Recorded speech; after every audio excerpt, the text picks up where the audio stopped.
Shalom, salam sejahtera untuk Bapak Ibu Saudara yang terkasih dalam Tuhan kita Yesus Kristus. Selamat berjumpa kembali lagi bersama saya di channel Kabar Gembira. Dan bagaimana kabar Bapak Ibu Saudara-saudariku yang saya kasihi dalam Tuhan kita Yesus Kristus? Doa saya semoga Bapak Ibu Saudara dalam keadaan sehat selalu, dalam perlindungan Tuhan, dan diberkati Tuhan dengan berlimpah-limpah. Dan saya mengucapkan banyak terima kasih kepada Bapak Ibu Saudara yang sudah setia mendukung pelayanan kami lewat channel ini.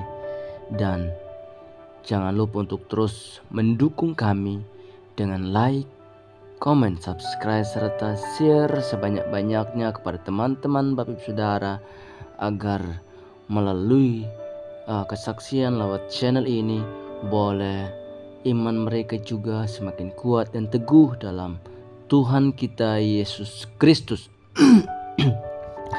Dan biarlah kami juga tetap semangat untuk terus memberikan kesaksian lewat channel ini Bapak Ibu Saudaraku. Dan karena kami menyadari bahwa tanpa dukungan dari Bapak Ibu Saudara yang terkasih dalam Tuhan kita Yesus Kristus, maka kami tidak bisa melakukan hal ini. Namun kami bersyukur untuk dukungan dari Bapak Ibu Saudara. Dan pada hari ini kita akan menyaksikan bersama tayangan berikut ini, yaitu tentang kesaksian seorang ustadz cerdas. Dia adalah seorang pengajar pesantren Bapak Ibu Saudaraku yang diberkati Tuhan. Namun dia memilih mengikut Tuhan Yesus, jadi Kristen, percaya Yesus sebagai Tuhan dan Juru Selamat, sehingga dia memberanikan diri untuk membongkar ajaran-ajaran agama lamanya Bapak Ibu Saudaraku yang diberkati Tuhan. Dan jangan lama-lama, mari kita menyaksikan bersama bagaimana proses dia dari agama Islam, dari guru pesantren sehingga menjadi Kristen, percaya Yesus sebagai Tuhan dan Juru Selamat. Shalom, selamat menyaksikannya. Baik, shalom, selamat malam semuanya yang standby pada channel ini. Itu kami mohon maaf, minta izin kepada semuanya yang mendengar. Ini akan menceritakan beberapa pengalaman saya dari mulai kecil sampai sekarang sudah percaya Tuhan Yesus. Amin. Pada awalnya saya terlahir di keluarga muslim yang taat. Setelah di samping taat juga melakukan sekolah dengan baik, sekolah rutin seperti biasanya, dan setelah pulang sekolah langsung berangkat sekolah lagi, yaitu sekolah agama. Sekolah agama, belajar Al-Quran, hadis, ibadah syariah, ilmu hadis dan ilmu fikih. Saya hidup di kampung dengan suasana doktrin agama yang begitu luar biasa, sampai saya tidak bisa tidak bisa bahwa agama ini agama yang paling baik, tidak ada tandingannya, bahwa agama Islam ini agama yang paling baik, agama yang saya anut. Ada di luar Islamnya, karena Islam ini adalah rahmatan lil alamin. Islam ini mampu memberikan syafatul mut'ah pada hari kiamat nanti nabinya. Itu yang saya alami pada doktrin sebelumnya. Hidup di pesantren, di lingkungan pesantren Al-Quran. Saya di sini, di sebelah rumah saya pesantren Al-Quran, namanya Yayasan Yapata, ya, Yayasan Al-Quran Tuhfatul Atfal. Saya mungkin santri pertama yang ada di pesantren ini, karena pada tahun itu dibangun belum ada siswanya, cuma saya yang belajar di situ. Kemudian saya sudah beberapa tahun sambil melaksanakan sekolah, sudah beberapa tahun jadi santri. Kemudian ada santri baru, saya lah jadi gurunya. Sampai 2-3 tahun saya menjadi guru pesantren Al-Quran, mengajarkan seperti ngaji lagu ya, ngaji lagu, mahrojul huruf, tajwid dan lain-lain. Dan alhamdulillah saya pada saat itu saya juara kabupaten di sini. Pernah juara kabupaten ya, Kabupaten Subang. Tahun 1992 pada saat itu. Sudah lama waktunya kalau dilihat dari sekarang. Saya terus belajar mengaji dan belajar melatih diri untuk melantunkan, membaca ayat suci Al-Quran supaya didengarnya indah gitu. Dan mendidik siswa-siswa saya untuk mengucapkan atau membacakan ayat suci Al-Quran dengan nada-nada dan irama yang bagus pada saat itu. Dan di rumah pun saya semakin didoktrin agama oleh keluarga. Saya seorang muslim yang taat, tidak boleh juga satu waktu pun meninggalkan sholat. Karena satu waktu meninggalkan sholat pun itu hukumannya 10.000 tahun ya. Nanti di akhirat katanya. Makanya saya sangat takut sekali meninggalkan sholat.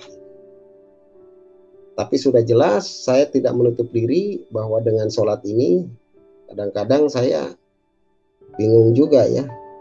Karena kenapa bisa sih harus seperti itu? Seperti kita diikat, setiap waktunya diikat, tidak ada kemerdekaan. Nah, di situ saya mulai berpikir, tapi saat itu saya belum berpikir keras.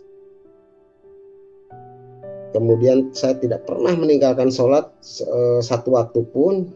Bahkan saya dididik ilmu tambahan, yaitu ilmu bela diri, ilmu-ilmu kegaiban dalam mengenal ilmu-ilmu kegaiban, mengenal jin, terus bagaimana berinteraksi dengan jin-jin di sekitarnya, jin baik atau jin jahat. Terus ilmu kontak juga. Ilmu kontak itu seperti ilmu kalau orang mau menyerang, kita cukup tahan napas, orang itu terbanting dengan sendirinya. Nah, itulah ilmu kontak. Ibaratnya saya selain belajar agama, ada ajaran tambahan juga yang saya lakukan pada saat itu. Saya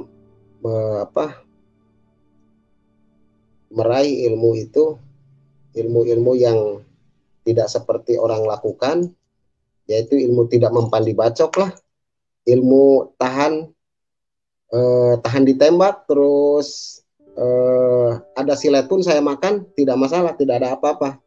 Air keras pun dipakai cuci muka dulu pada saat itu.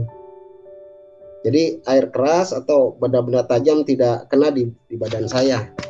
Dengan ritual-ritual khusus ya, dengan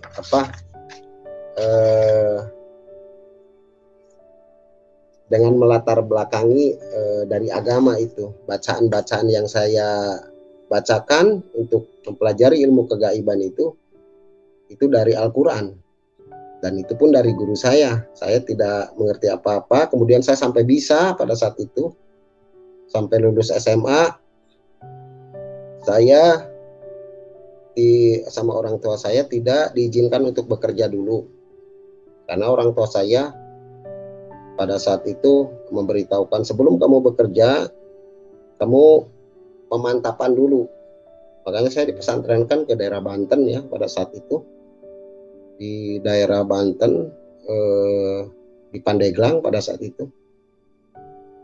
Dengan alasan bapak saya itu katanya untuk pemantapan. Untuk pemantapan, terus belajar kitab Sapinah, kitab Jurumiyah, terus diasah lagi pasal ilmu kebatinan. Jadi belajar lagi ilmu kebatinan lebih dalam lagi. Nah, pada saat itu, setelah saya belajar dalam pertengahan tahun belajar saya, pada saat itu sudah mulai jenuh, sudah mulai malas-malasan belajar. Kemudian pada saat waktu Isya, saya masih ingat malam Jumat pada saat masuk waktu Isya, kurang lebih sekitar jam 7 sampai setengah 8, orang-orang dipanggil untuk jadwal kurikulum ngaji pada saat itu, ngaji kitab Jurumiyah. Tapi saya tidak pergi. Saya berangkat dari pesantren, dari Kobong namanya ya, dari Kobong. Kalau tempat pesantren itu namanya Kobong. Dari Kobong, saya berangkat, tapi tidak sampai ke masjid. Tidak sampai ke tempat belajar. Saya pergi ke warung saja, yang dekat-dekat pesantren itu. Pergi ke warung, dalam artian saya nakal pada saat itu. Karena sudah saking jenuhnya pelajaran saya terima, begitu banyaknya pelajaran saya terima, saya pergi ke warung saja. Di warung saya belajar, ya melakukan apa yang saya senangi lah, merokok lah, apa segala macam. Nah, sebelum yang belajar dari pesantren itu pulang, saya mendahului pulang. 10 menit mendahului pulang karena saya tahu jadwalnya pada saat itu.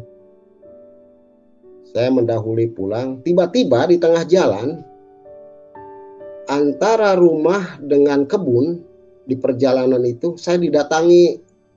Ini sangat mujizat yang sampai sekarang juga sebelum saya pecahkan. Tapi mungkin saya menduga-duga kalau sekarang itu Roh Kudus mungkin ya. Nah, di situ saya didatangi salah satu cahaya, cahayanya seperti neon seperti ini. Cahayanya tapi lebih terang daripada neon, mengelilingi badan saya pada saat itu. Mengelilingi badan saya sampai pandangan mata saya tidak tembus dengan cahaya itu. Saya tidak bisa menembus pandangan kemanapun. Cahaya itu mengelilingi saya sampai terangnya, sampai saya tidak bisa melihat, dan akhirnya saya jongkok. Mengatasi diri bagaimana saya keluar dari belenggu itu, belenggu cahaya yang datang itu. Kemudian wah, saya berpikir inilah saatnya mungkin saya mati ini. Karena tidak mengikuti pengajaran atau hukuman mungkin dari guru atau bagaimana, atau malaikat mendatangi saya atau bagaimana. Saya banyak pertanyaan pada saat itu. Yang jelas saya memejamkan mata, tapi tetap terlihat itu cahaya. Karena saking terangnya sampai tembus ke kelopak mata, dan saya jongkok. Nah, setelah jongkok saya membacakanlah bacaan-bacaan surat Anas. Saya waktu itu yang hafalnya Anas ya, yang saya masih ingat Anas. Ya, surat Al-Ikhlas, surat Anas, Qul a'udzu birabbinas, malikinas, ilahinas, keilahian manusia, min syarril waswasil khannas alladzi yuwaswisu fi sudurinas minal jinnati wan nas. Nah, itu saya bacakan. Kemudian perlahan cahaya itu mulai redup.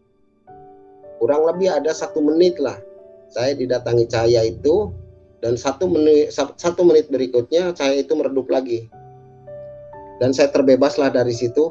Kemudian setelah itu saya lari pulang ke Kobong ya, namanya tempat kamar pesantren namanya Kobong di sana, daerah Banten itu.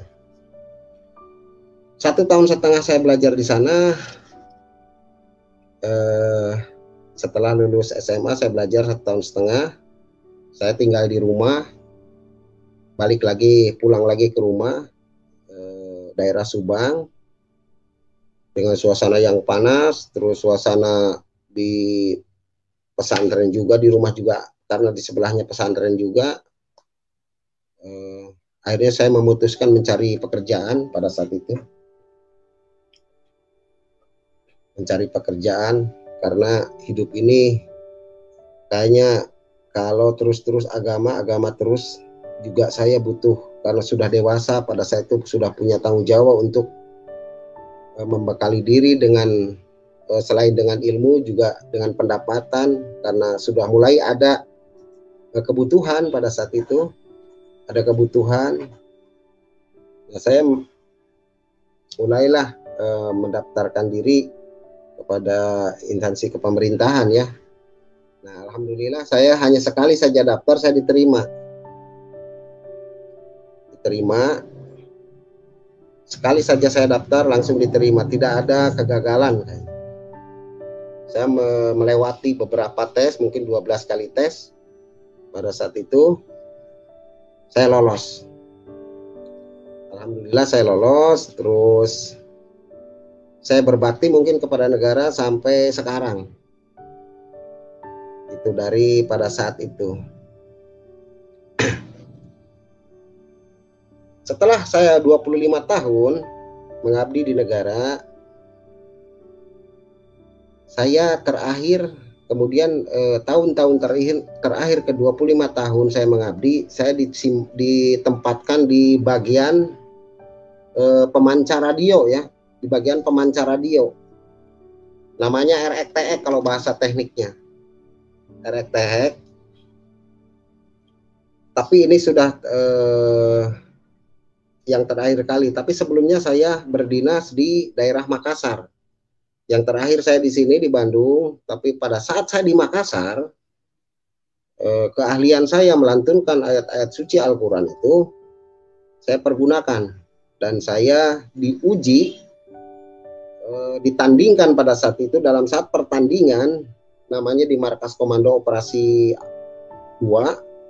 Saya dipertandingkan di sana dan kebetulan saya menjadi juara 1 ya. Juara 1 karena saya membacakan dengan indah, suara saya dengan indah, memakai cara-cara, memakai latihan yang kontinu, mulai bayati, jawab, hijab, sikah, nahawan dan lain sebagainya saya lakukan hal-hal seperti itu sehingga saya mendapatkan juara 1 pada saat itu.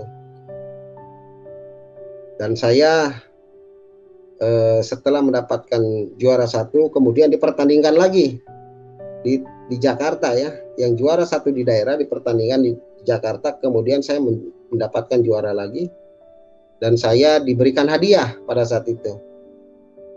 Hadiahnya itu pergi ke Arab ya, umroh pada saat itu ya, umroh ya, karena tidak bertepatan dengan waktu haji. Jadi mau saya sih pada saat itu saya tidak kepikiran mau umroh ke sana, mau ngapain gitu.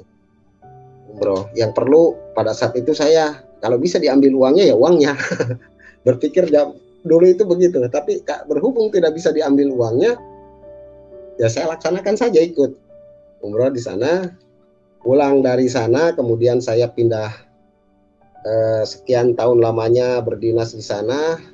Saya kadang bertanya-tanya karena melihat pada saat itu ada kerusuhan, ada beberapa kerusuhan saling gereja dibom dan lain sebagainya. Kemudian saya terlintas dalam pikiran saya, kok ini umat seperti ini ya? Kenapa umat saya seperti ini? Sementara umat lain tidak ngebom ini, tapi umatku ngebom yang lain ini. Apa perbedaannya ini ya? Perbedaan pengajaran apa ini? Saya kuasai terus, saya baca-baca Al-Quran, walaupun saya nakal memang, tapi saya tidak terlepas karena saya backgroundnya dari anak pesantren. Saya tidak terlepas dengan Al-Quran. Al-Quran itu selalu dibawa, terus sebagian juga saya hafal juga. Jadi saya selalu membukanya. Ada apa ini di dalamnya? Padahal pengajarannya bagus. Kenapa umat buahnya ini seperti ini? Nah itu mulai berpikir. Mulai awal 2001 saya pindah ke Bandung. 2001. Saya pindah ke Bandung tahun 2001. Pada saat itu juga kesusahan ekonomi. Sudah hutang juga semakin banyak pada saat itu juga. Saya coba membuka kitab suci lagi. Ada apa yang salah dalam kehidupan saya? Padahal saya berdoa, perasaan nggak putus-putus. Halo, Pak Yusuf, masih ada suaranya nih? Halo? Ya, masih Pak, jelas. Lanjut Pak, lanjut. Ya. Nah, setelah itu 2001, 2002 mulai berpikir, ada apa kesalahan dalam kitab ini? Padahal saya selalu menjalankannya dengan baik. Menjalankan dengan baik, terus saya mengerti dengan kitab yang saya pegang ini. Tapi kok buahnya ini rata-rata seperti ini. Saya mulai berpikir, dari 2002 sampai 2018 itu tidak ada jawaban apapun. Saya selalu memohon, ya Tuhan, kalau ini memang benar, tunjukkanlah kekuasaan-Mu. Saya selalu berdoa di situ. Rubahlah hidup saya ini. Rubah hidup saya, rubah kebiasaan saya. Rubah umat ini kalau memang ini benar. Tapi kesannya saya beranggapan apakah saya berdosa atau bagaimana ya. Kesannya permintaan saya, Tuhan itu tuli sepertinya. Tidak mendengar apa yang saya adukan.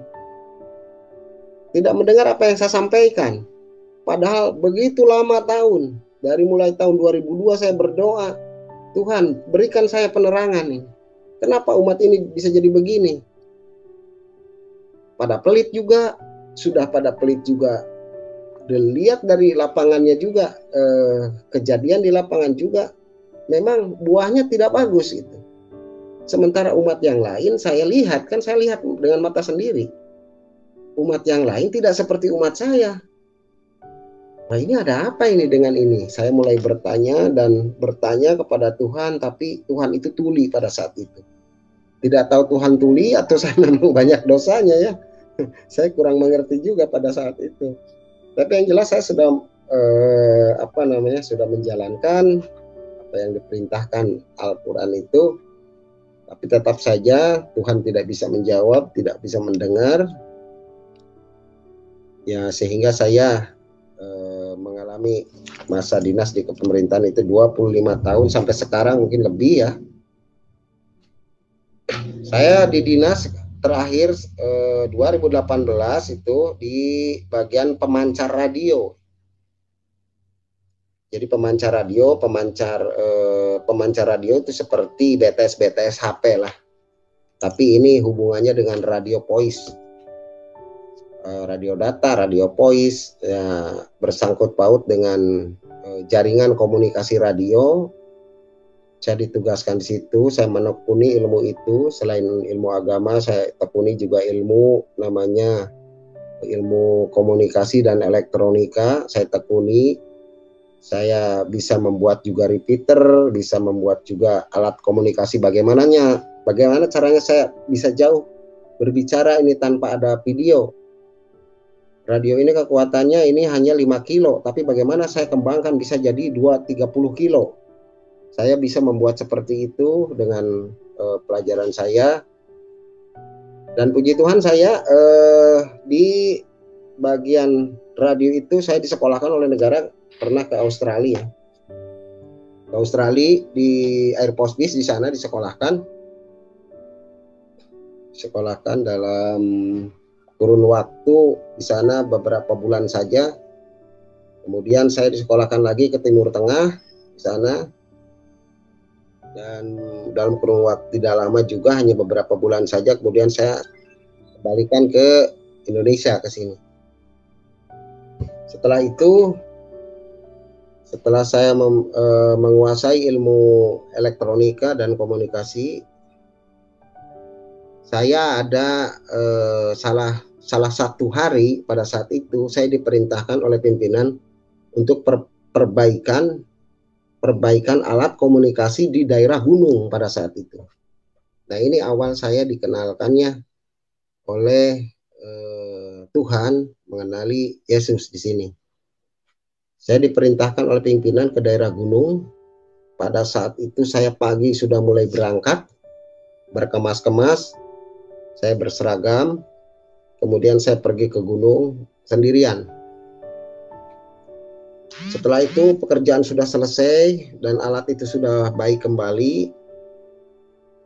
Saya pulang dari gunung sampai ke kaki gunung itu kurang lebih 2 jam memakai kendaraan roda 2 di salah satu bukit, namanya Desa Sukawana ya.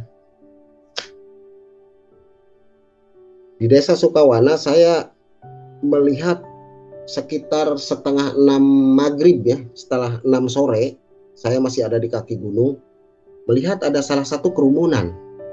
Yang saya heran, ini kerumunan ini bukan orang kita ini, bukan orang Indonesia.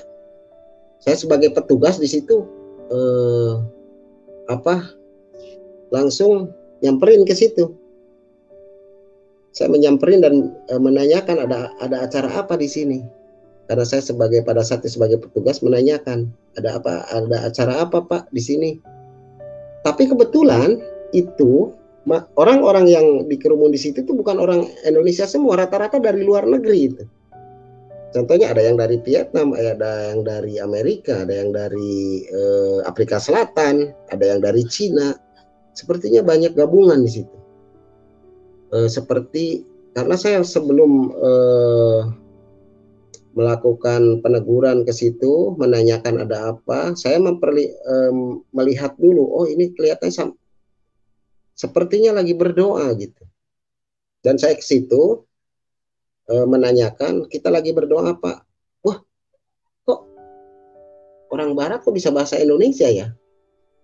Nah, saya tercengang di situ. Ya langsung saya berkomunikasi lah dengan dia.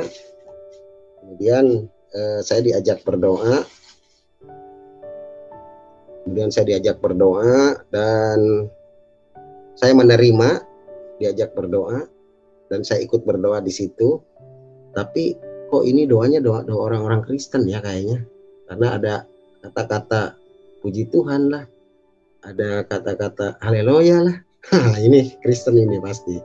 Nah, setelah itu tukar HP, saya tukar HP dengan dia. Setelah beberapa hari dari situ, setelah diajak berdoa, dia memberkati saya. Saya duduk di bawah, mereka juga duduk di bawah, dia berdoa bersama-sama, saya ikut juga di situ. Kemudian saya ditawari makan dan ikut makan juga bareng sama mereka. Saya diajak ikut makan, diajak ngobrol, happy lah, sampai saya lupa dengan sholat maghrib pada saat itu. Karena tidak ada air juga di kaki gunung. Saya tidak melaksanakan sholat maghrib, pikir saya nanti aja di kodok. Nah sesudah itu, dalam kesesakan saya pulang dari gunung, merasa capek, Tuhan juga belum ada jawaban.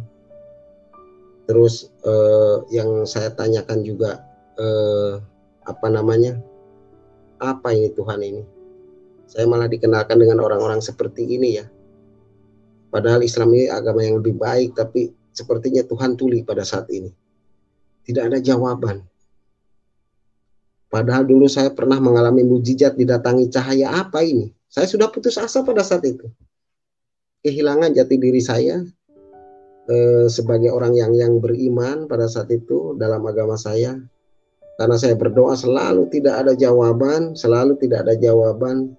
sampai saya hujat Tuhan. Tuhan, kalau memang betul kamu tuli, ambil pada saat ini nyawa saya. Percuma saya hidup ini. Tidak ada jawaban apapun. Apa janjimu mana ini? Di surat-surat yang pernah saya baca ini janjimu mana? Seperti kamu tidak mendengar apa yang saya katakan. Saya memohon beberapa kali, tunjukkan. Padahal saya sholat juga meminta lagi. Ihdina siratal mustaqim, tunjukkanlah kami jalan yang lurus. Mana jalanmu?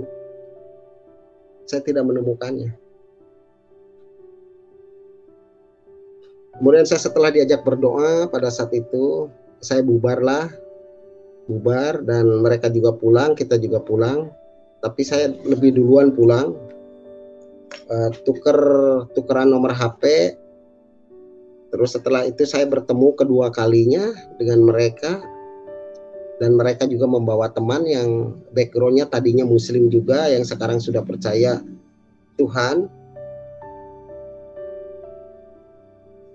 Saya diajak diskusi pada saat itu di salah satu Alfamart ya.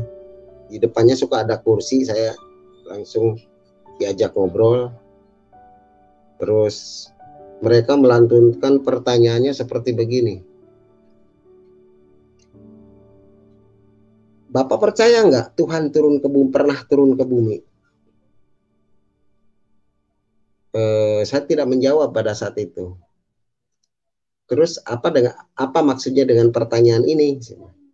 Enggak, Bapak percaya enggak bahwa Tuhan pernah turun ke bumi? Saya tidak percaya. Oh, kalau tidak percaya coba buka As-Sajadah ayat 5. Saya diinjili dengan Al-Quran pertamanya. Saya buka As-Sajadah ayat 5. Oh iya, Tuhan pernah turun ke bumi dengan sekian waktu lamanya, kemudian setelah urusan selesai kepadanya, lalu Allah akan kembali ribuan tahun lamanya menurut perhitunganmu. Oh iya, berarti pernah turun ya. Ini pernah turun, Pak. Tuhan itu pernah turun. Tapi kalau Tuhan turun dengan ketuhanannya yang benar, Tuhan Maha Kuasa, dunia ini akan hancur, Pak. Ya, saya tahu kalau itu. Karena Tuhan Maha Kuasa, dunia ini akan hancur. Kemudian saya diberikanlah beberapa ayat dari Al-Quran, dan saya pada saat itu digali kembali, terus dikenalkanlah.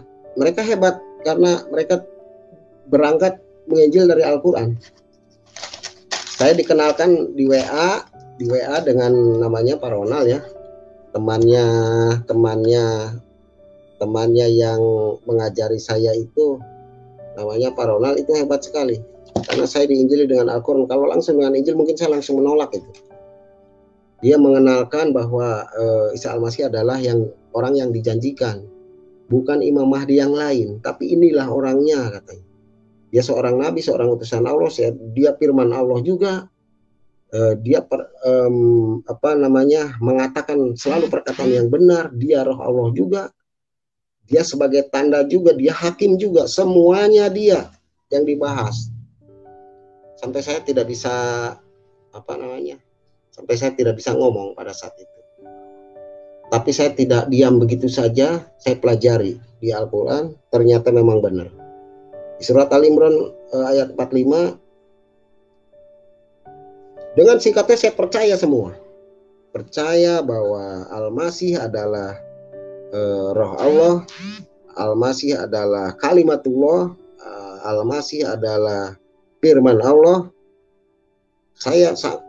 Setelah saya mengaji lagi, saya percaya bahwa dia adalah firman Allah, roh Allah, dan dia adalah hakim yang adil.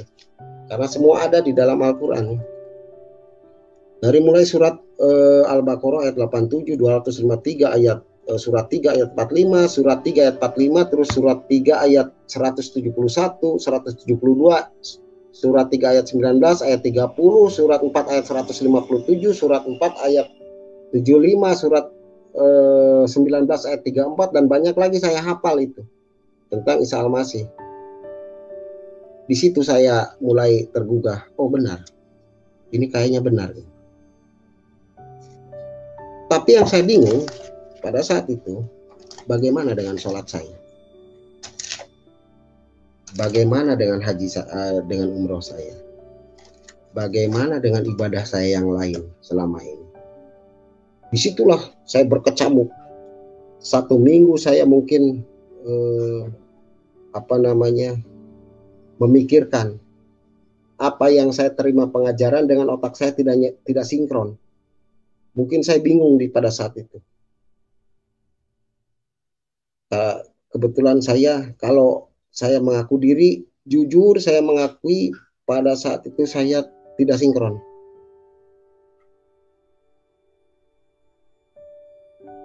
Halo?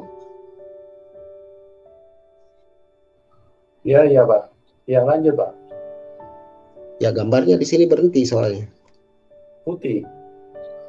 Ya berhenti, tapi suara masih ada Pak ya? Masih Pak, jalan. Di tempat saya jalan bagus Pak. Oh iya. Jalan baik, aja, kalau Pak. begitu kita lanjut kembali. Ya. Dalam kurun waktu 1 minggu, setelah itu saya bertemu kembali, bertanya lagi. Saya mengejar orang itu bagaimana dengan pertanggungjawaban ajaran ini. Karena saya mendapatkan ajaran yang sangat aneh ini. Kenapa cuma Isa. Dan memang saya di dalam Al-Quran Muhammad tidak ada di sini. Ada tapi tanda kurung yang ditambahi oleh Lembaga Alkitab Indonesia, ditambahi. Bukan memang ada dalam Arabnya, tapi ditambahi di dalam kurung.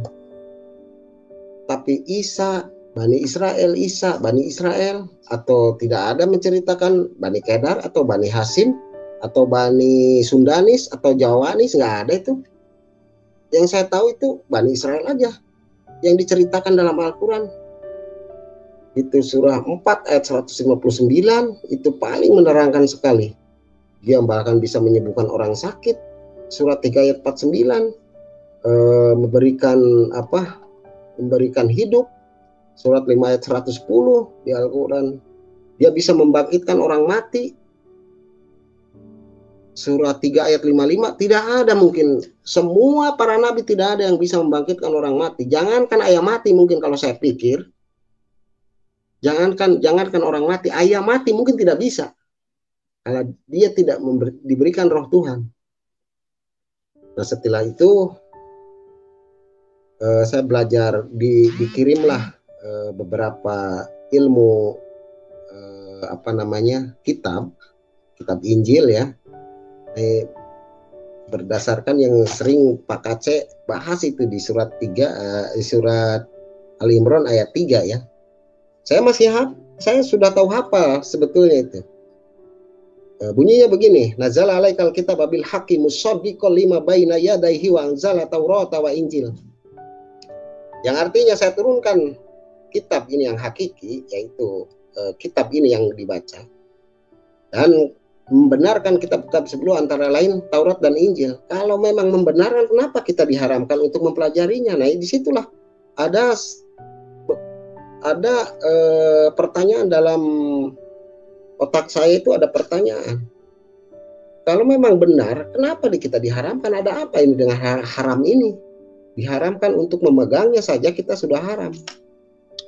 Ini ada pertanyaan, tapi saya pertanyakan lagi soal itu kepada Pak Ronald yang memberikan, dengan kepada Pak Bruce yang memberikan juga pengajaran ini, karena kitab ini adalah sebagai petunjuk dan cahaya katanya. Quran ini bukan alamat yang asli katanya, tapi ini Quran benar nggak? Ya benar, Quran benar katanya. Menurut dia Quran benar, tapi bukan alamat yang asli, karena diterangkan di surat Al-Baqarah ayat 2, yaitu Dzalikal kitabul la raiba fihi hudal lil muttaqin. Jadi kitab ini saya turunkan bagi orang-orang yang sebagai petunjuk bagi orang-orang yang bertakwa. Oh iya, petunjuk ya. Ini tuh petunjuk. Kalau petunjuk berarti tanda panah, fungsinya menunjukkan, bukan alamat yang asli. Kalau menunjukkan berarti ada kitab yang ditunjuk. Ada kitab yang ditunjuk. Setelah saya berdiskusi ulang dengan beliau, dengan yang mengajarkan saya, puji Tuhan saya diberikan sedikit ada rasa percaya. Oh, saya percaya kalau begini, emang benar ini. Ada namanya, karena dia berbicara juga serempetan juga dengan budaya ya, dan nanti juga akan ada namanya Ratu Adil katanya, terus Sang Hyang Piningit pada kemudian zaman, pada akhir zaman. Nah, itu dikaitkan dengan surat-surat yang diberikan kepada saya juga, dengan Injil juga yang di WA-kan kepada saya, suruh dipelajari dulu. Kalau nggak salah itu di Kisah Para Rasul ayat Kisah Para Rasul 4 ayat 12 ya, atau di Lukas 2 ayat 11. Terus di Roma 6 ayat 23, di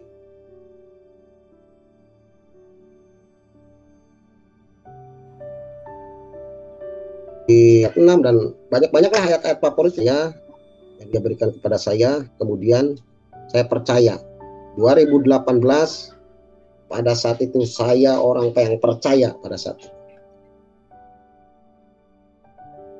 Tapi saya belum di sidko. Kalau bahasa Islamnya di sidko. Jadi ya di baptis, ada namanya nah.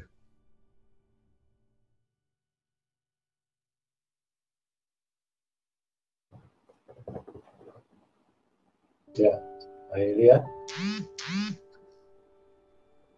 Pak Elia. Halo? Ya, ada suaranya, lanjut, Pak? Ya, tadi sempat terputus, ya. Pak.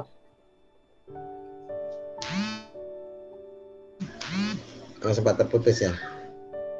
Ya. Ya. Setelah saya belajar, dan puji Tuhan saya 2008 saya orang yang percaya. Setelah saya percaya, waduh luar biasa saya.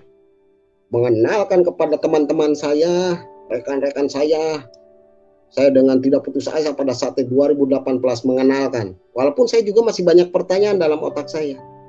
Bagaimana dengan ilmu Sapina? Bagaimana ilmu Jurumiyah ini? Bagaimana dengan fikih Islam? Bagaimana dengan sholat? Bagaimana dengan Al-Quran?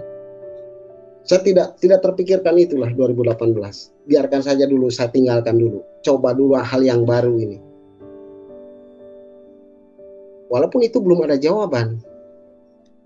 Nah, nanti jawabannya setelah 2021 bulan-bulan kemarin itu, oh jawabannya ternyata saya menonton YouTube itu jawabannya.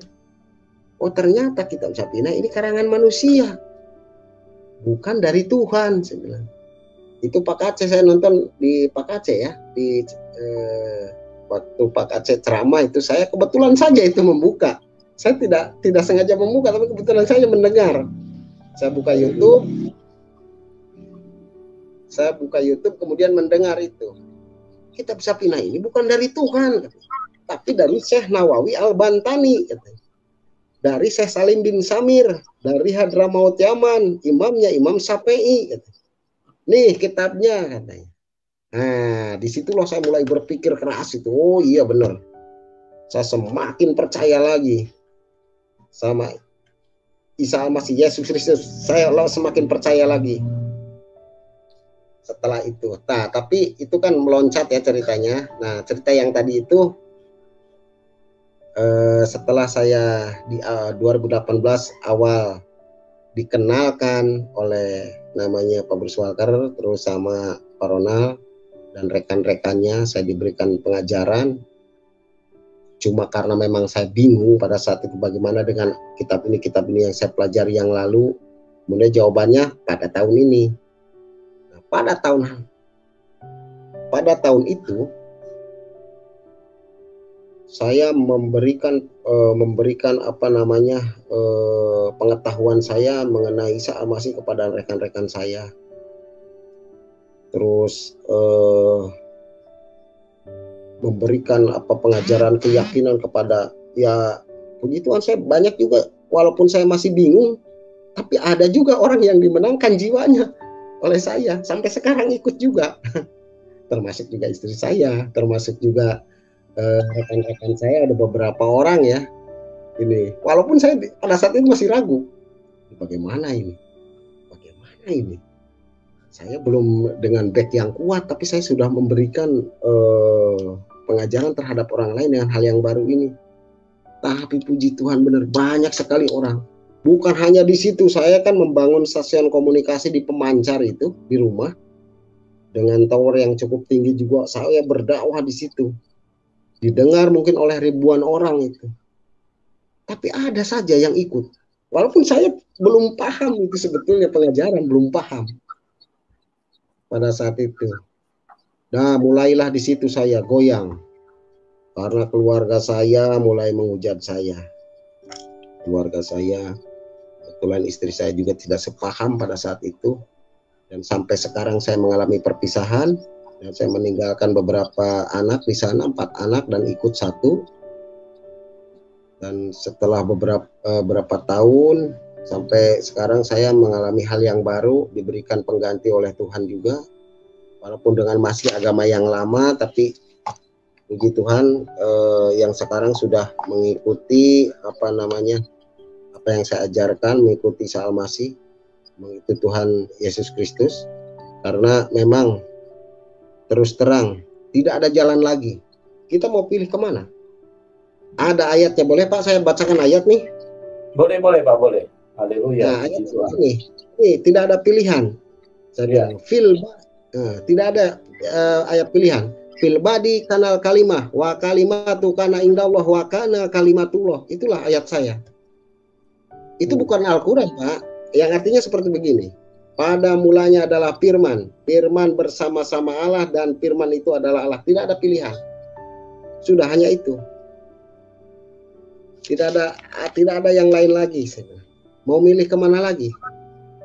Gitu. Yohanes 14 ayat 6. Akulah jalan dan kebenaran dan hidup. Tidak ada seorang pun yang datang kepada Tuhan, ya kepada Bapa, kalau tidak melalui Dia, Isa Al-Masih.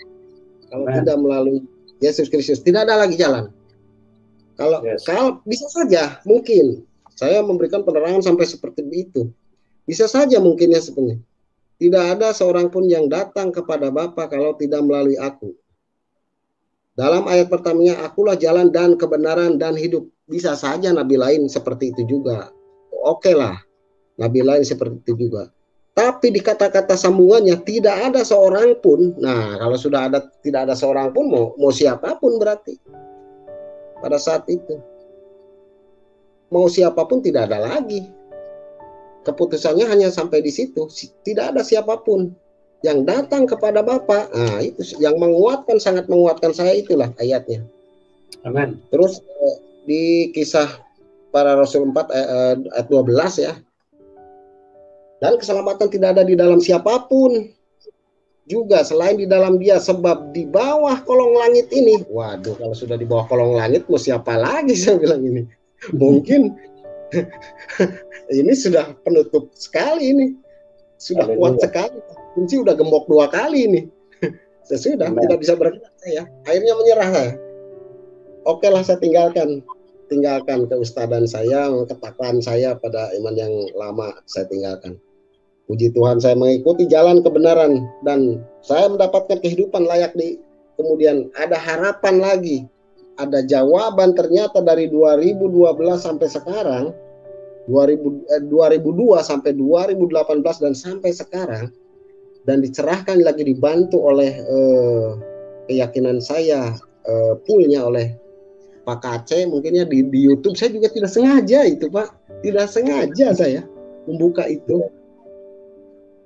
Tapi setelah tidak sengaja itu dibaca langsung, wah, pikiran saya langsung berjalan. Oh, ini berarti benar. Berarti benar ini. Saya bilang karena kitab Sapina ini memang tidak ada di dalam Al-Quran diceritakan Sapina, Jurumi ya. Kitab-kitab alat ini hanya untuk membaca. Hanya untuk membaca, membedah Al-Quran.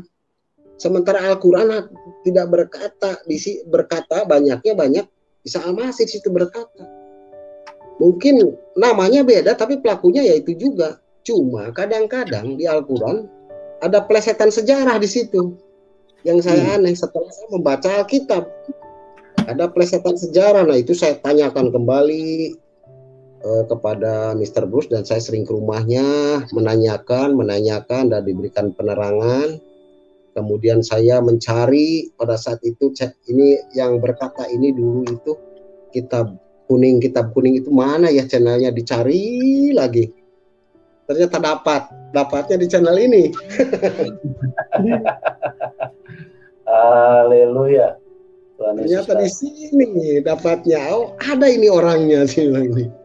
Nah, di sini itu, aduh, puji Tuhan, saya benar-benar diselamatkan ini sama orang ini. Saya tidak ada keraguan sedikit pun. Tadinya masih ada ragu, ini bagaimana dengan kitab ini, kitab Sapina, Jurumiyah, kitab alat, kitab Tijan, apa semua yang saya pelajari, bagaimana ini pertanggungjawaban saya nanti. Ternyata setelah baca Alkitab, kemudian saya, Alkitab pun saya tidak punya, Pak. Alkitab hanya Alkitab HP aja, digital. Nah, baru yang dikirim ini. Ya. Nah, yang dikirim ini Pak Rey ini yang ngirim saya. Baru saya baca-baca ini. Iya, Pak. Kita kirimkan biar Bapak paham. Iya. Iya.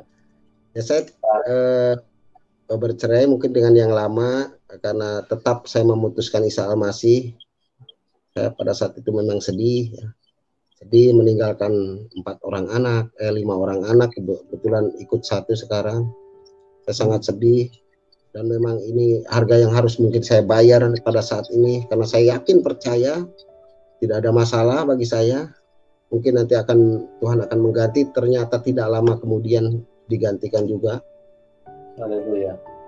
Dia mendapatkan yang lebih baik dan dia mau mendengarkan ajaran saya. Dia lebih baik, lebih cerdas, walaupun mereka agak lebih polos ya, Pak ya. Yang kemarin lah polos dia. Saya menikah 2020. Pak Kaci punya mahkota besar ini. Pak Kaci punya mahkota nih. Bisa memenangkan Ustadz ini. Luar biasa. Haleluya. Betul. Keraguan saya yang begitu lama itu, walaupun saya sudah mengerti, sudah yakin, tapi ada ragu dengan kitab-kitab saya itu. Kayak kitab kuning yang saya pelajari itu. Selesainya itu diselesaikan oleh Pak Aceh itu selesainya. Di channel ini saya dapatnya. Iya, puji Tuhan Pak, luar biasa. Nah, setelah itu saya diberikanlah Alkitab mungkin sama rekan Bapak. Rekan Bapak ini saya pelajari setiap hari juga. Kalau ada waktu senggang saya pelajari. Saya mengajak berdoa bareng. Ternyata saya setelah mempelajari ini semua terbebas, Pak. Saya terbebas dari jeratan-jeratan yang sepertinya harus gini, harus gitu, harus ini, harus itu. Udah banyak sekali doktrin lah. Saya bebas. Sekarang saya jadi orang yang merdeka saya. Jadi orang yang merdeka. Kemudian banyak juga yang menanyakan pada saat ini juga bukan hanya yang senang dengan saya, tapi setelah saya mengajarkan ini ajaran Yesus ini, banyak sekali orang yang menjauhi saya. Saya tidak ambil pusing, mungkin nanti Tuhan akan mengganti lagi. Amin. Sekali Pak, malah, wah kamu ini iblis ini katanya. Ini ajaran iblis ini, ajaran kafir ini katanya. Ini kalau ajaran kafir sepertinya benar ini, tapi sebetulnya ini setan semua. Wah udah bikin sakit hati lah. Saya udah wah itu ajaran itu kan sudah tahu katanya di Quran, Yahudi dan Nasrani itu harus diperangi. Kenapa kamu ajarkan ini? Wah, apalagi di sini Pak, di sini tuh apa namanya ya? Di sini tuh lingkungan mungkin sangat agamis di sini. Iya. Karena di sebelah tembok saya ini pesantren besar ini, Pak. Bayangkan coba. Dan dulu saya gurunya di situ. Bagaimana dengan pertanyaan? Luar biasa. Tuhan Yesus dahsyat, Pak. Tuhan Yesus ajaib. Walaupun saya setelah dengan kitab ini, Pak, sehingga saya memahami bagaimana manusia jatuh ke dalam dosa, dari mulai proses kurban agung, terus memahami bagaimana hutang dosa adalah maut di Roma 6 ayat 23, itu saya memahami semua.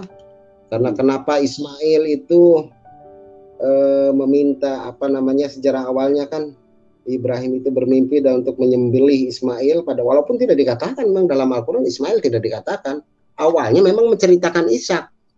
Tapi karena doktrin saya percaya aja pada saat itu Ismail. Tapi setelah membaca surat kitab ini, Pak, baca kitab ini saya sudah tidak percaya lagi doktrin-doktrin yang nggak karuan.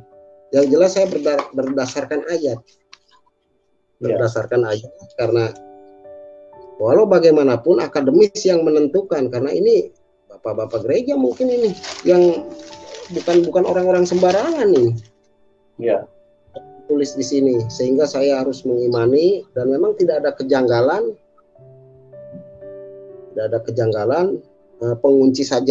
Pengunci saya pada saat itu mengunci saya untuk tidak bisa kembali lagi ke yang lama. 3 ayat, Pak. 3 ayat. Yahya 14 ayat 6, Kisah Para Rasul 4 ayat 12, Matius 11, Matius 11 ayat 28, 29, 30. Terus sama Lukas 2 ayat 11, mungkin itu yang saya pahami untuk mengunci saya. Hari ini telah lahir Kristus Tuhan di kota Daud. Lukas 12 ayat 11. Ya, itu. Saya diberikan juga sama mereka bukunya, Pak. Ya. Nah, ini. Oh ya. Nah, diberikan hadiah sama Bapak Mister itu. Saya pelajari juga, walaupun belum sampai semua ini pelajari, makan waktu juga. Waduh, sekarang saya kan pada saat dinas dulu, Pak, saya awal-awal memahami mengajarkan ke orang lain Isa Al-Masih. Pada saat awal saya dipanggil oleh kalau di Taurat itu Mahkamah Agama mungkin ya. Betul. Kalau di situ Bintal, Pak. Bimbingan mental agama, saya dipanggil, Pak. 3 hari saya disidang di situ. Kenapa kamu mengajarkan ini? Agama bukan Islam. Ini itu, dan saya ditahan selama 2 hari. Tapi saya tidak goyah. Sesuai, Pak. Saya tidak mengajarkan yang lain, Pak. Ini Quran. Tapi saya ini Quran ini Pak, yang saya ajarkan ini Quran. Saya tidak mengajarkan yang lain. Untung saya punya backup itu Pak. Kalau tidak punya backup, saya tidak mungkin tidak bisa keluar itu. Ada masalah di situ. Sampai saya diancam itu, sudah divonis di penjara kurang lebih mungkin 2 tahun ya. 2 tahun itu saya. Sudah divonis, saya berdoa kepada Tuhan, bagaimana ya Tuhan. Dengan ini saya mengabarkan ini demi kamu, kok malah saya jadi bermasalah. Pertamanya saya di situ. Awalnya, tapi waduh, puji Tuhan, luar biasa. Ada mujizat itu Pak. Tiba-tiba ada bekas komandan saya melihat dan kemudian tersentuh hatinya dan dia langsung bantu. Tidak bisa ini, anak ini diadili secara begini, tidak bisa. Harus dibuktikan dulu keadaannya, harus dibuktikan dulu apa dia bercerita apa. Kalau dia bercerita kitab yang lain boleh katanya. Ini dia bercerita kitabnya, apa yang salah dengan dia? Akhirnya saya pembelaan pimpinan itu Pak, langsung saya dibebaskan. Saya tidak mengalami hukuman yang mungkin, waduh, menurut saya sudah kacau mungkin di keluarga, terus tambah lagi saya di penjara mungkin, waduh kacau ini saya bilang. Ya, memang tidak mudah ya Pak. Tidak mudah meninggalkan Islam itu tidak mudah. Ya, tidak mudah Pak. Ya. Sangat tidak mudah. Ada harga yang harus dibayar memang. Tapi apa keuntungan saya? Memang secara ekonomi saya sangat kurang sekarang. Sangat kurang. Untuk makan pun kadang, ya namanya juga ya hidup lah. Tapi saya syukuri saja apa yang saya makan. Saya bersyukur sekali. Saya sudah mendapatkan ketenangan, sudah mendapatkan pengertian yang bagus, mengerti jalan Tuhan. Oh ternyata maunya Tuhan tuh begini. Saya sudah mengerti, dan sampai sekarang pas saya menginjil di radio, kadang-kadang di jalan, kadang-kadang saya ketemu rekan, saya bahas budaya dulu, setelah budaya baru masuklah ke dalam pokok permasalahan.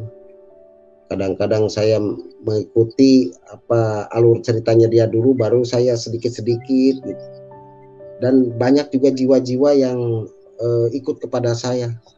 Alhamdulillah nanti mungkin ya Tuhan, nanti tanggal 29 saya mengadakan kumpulan nanti Pak. Saya akan memberikan pencerahan kepada pengikut-pengikut yang saya ajarkan. Mungkin ada beberapa rekan, tidak banyak sih.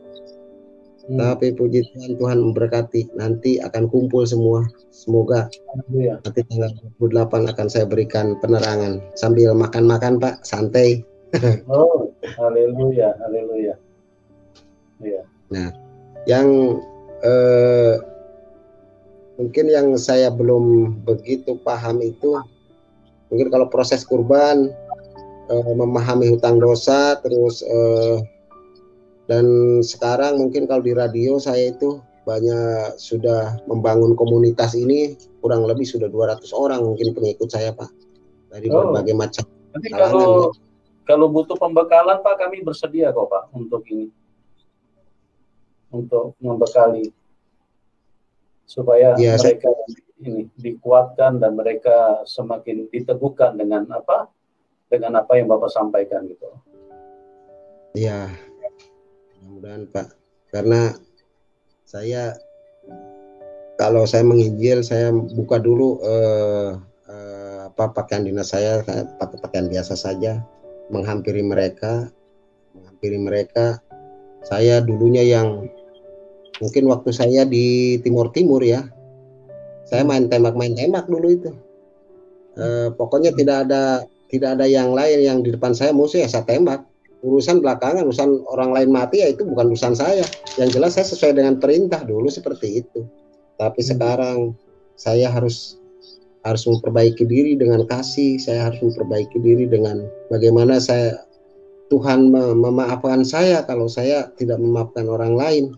Bagaimana Tuhan bisa memberikan saya rezeki kalau kita tidak bisa memberikan rezeki terhadap orang lain, walaupun cuma berupa ilmu Pak. Kalau berupa harta mungkin saya tidak punya. Berupa apa saja yang saya bisa bantu.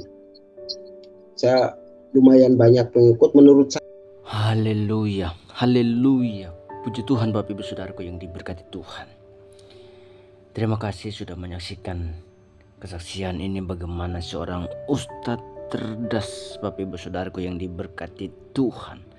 Bagaimana dia ketika dia memanggil Tuhannya, ketika dia berseru kepada Tuhannya, ketika dia belajar kitab sucinya, dia tidak tenang, tidak mendapatkan yang namanya damai sejahtera Bapak Ibu Saudaraku yang diberkati Tuhan.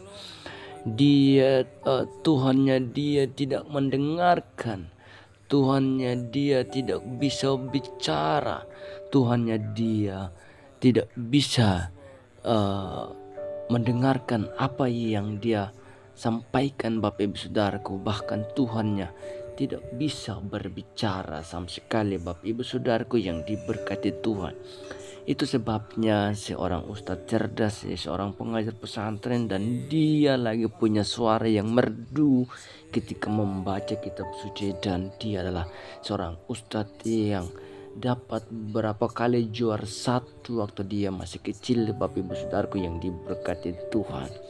Dan apa yang terjadi dalam hidupnya, semakin hari dia semakin mencari tahu siapa Tuhan yang benar, oleh karena ajarannya, oleh karena Tuhannya tidak bisa berbicara, tidak bisa mendengar Bapak Ibu Saudaraku apa yang dia sampaikan, dan tidak ada doa-doanya, tidak ada satupun yang dikabulkan oleh Tuhannya Bapak Ibu Saudaraku, sehingga dia harus semakin mencari Tuhan yang benar.